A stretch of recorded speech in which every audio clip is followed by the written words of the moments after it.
Welcome back to the Bluechip Breakdown, Vols fans. Spring practice day number 8. The boys look good out there. There's a whole lot of offensive clips to get to today. So if you enjoy offense, then you are going to enjoy this video. Right here, we've got Arion Carter working with the linebackers and some of the secondary pieces. He looks good going through that drill. Now, he's not padded because he's not going to be going through any physical contact in spring, but he should be back doing that, I would say, by summer or fall camp. Caleb Perry, he's been very impressive in the clips that I've seen outside of what we show on this channel. If you go on Twitter and if you type in Vol football, they've got a whole lot of extra clips. And just in, watching some of those, you have to slow it down to see what the heck's going on. But I really like what I've seen from Caleb Perry just in some of those clips. Now, Nico to Dante Thornton is how it normally starts off. I love Nico's footwork. You can just tell that he looks confident. He throws a very catchable football. If you've ever played the game, you'll know what I'm talking about. You can tell even if the ball gets there quickly or he throws it hard, it's something about the spiral, right? It's easy to catch. Now, Squirrel White dropped his, and he hasn't been as consistent. Dante Thornton has been consistent. This man right here, Caleb Webb, he's been very consistent. So I love that aspect of it. And, I could also throw a guy like Chaz Nimrod in there. I think Ethan Davis has looked consistent as well. Squirrel looks better there, but just kind of, getting into, I guess, finishing up the third week of spring practice, you would expect, especially for your veterans, to show a lot more consistency. I also love the body control from a guy like Dante Thornton. We could also talk about Ethan Davis with really good body control for some bigger body guys, 6'5 plus.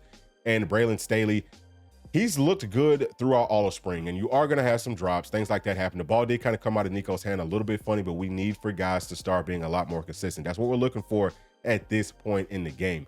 Gaston Moore has been throwing some beautiful passes as well. I think I could say for all of the quarterbacks, they throw very catchable footballs. I love how tight the spirals are. And, again, you just don't see very many drops. The balls are right on the money. Jake Merklinger as a true freshman, you got to love what you see from him. I mean, he has really good footwork. That was kind of a weird arm angle right there, but the ball was on target. Chaz Nimrod has been another player that's very, very consistent. And now we're getting into the intermediate passes. This is a part of the game that we didn't see a whole lot last season with Joe Milton, but it's good to see that it's going to be back in play because it's hard to just operate off of short passes or deep passes. But now, okay, so on this right here, we got to kind of talk about that. Squirrel White and Nico were off on that. We know that we like to run option routes, and it looked like Nico was the one who was incorrect because Coach Pope, I want to say is who Squirrel was reading on that. If Coach Pope goes to the outside, then Squirrel's route should have gone to the inside, and that's where he went, but Nico threw it to the outside. So it's just a few things that we still have to get cleaned up. Obviously, we're not expected to be in full season form. We just got to see Mike Matthews go. He's been very impressive. I love the way that these wide receivers are getting their shoulders down after the catch. Gaston Moore threw that ball kind of low to Chris Brazel so that he could get low, right? So that he could get his shoulders down. And from this angle, this I think is a much better angle. We can tell how the routes look. It's crisp. The balls are right on the money. Just some, quick little outs right here. And we look a lot more consistent as a group.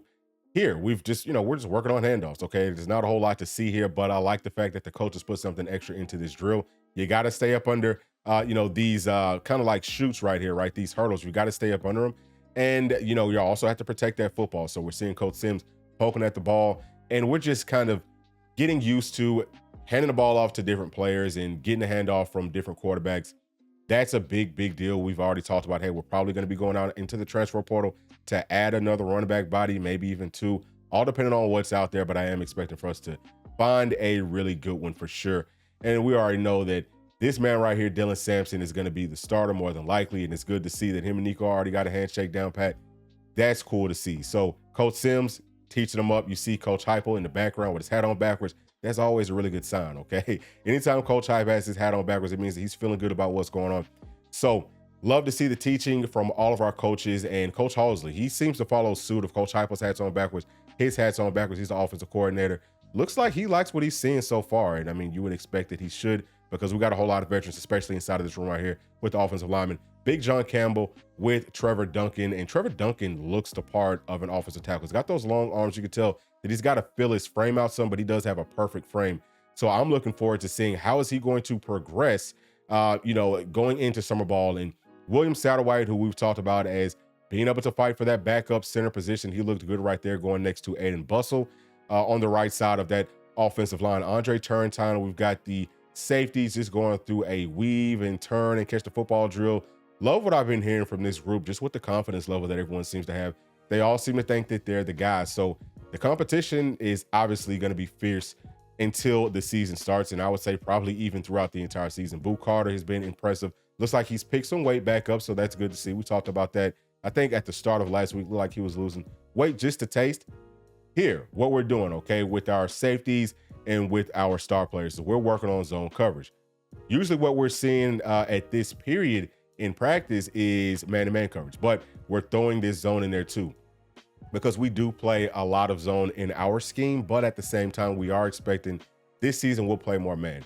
You still have to play some zone. You just can't play man all the time, because if you do that, sometimes teams will start to, run some rub routes and things like that. It just gets too difficult to do that on an all the time basis. But if you can, sneak that zone in there sometimes, okay, along with the team that plays really good man, Adrius Farouk has looked good all season, then you should be able to get some big time interceptions. But that's going to be it for this video. I hope that y'all enjoyed it. And we'll have my full thoughts of day 8 of spring practice coming out here shortly. So stay tuned for that. And as always, thank y'all for sticking all the way to the end. Please make sure to like, subscribe, hit that notification bell, share with your friends, family, and other volunteer fans. We'll see y'all in the next one. Thanks. Peace.